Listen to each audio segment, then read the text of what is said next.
Hello and welcome to JULABO. My name is Alex and today I will show you how easy it is to fill an external application connected to your DYNEO circulator. If you haven't seen our video about how to connect an external application, make sure to check it out first before proceeding.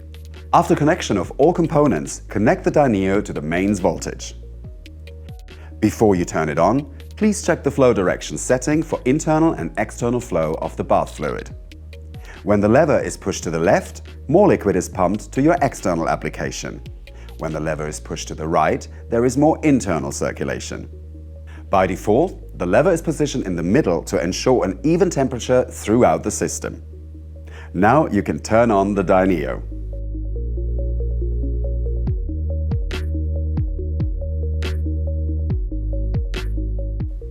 If a signal for low liquid level appears, make sure that the bath tank is filled with enough fluid. Before you press start, check the safety settings to ensure that the correct temperature range is used and the maximum pressure is applicable for your application. After pressing start, you can hear the pump running and filling the jacket of the reactor with fluid.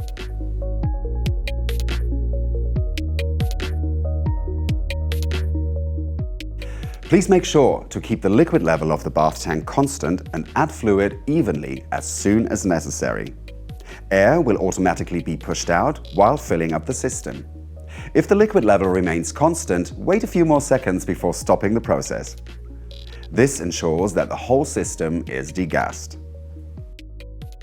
Now your external application is ready for precise temperature control. But don't forget to turn on your stirrer.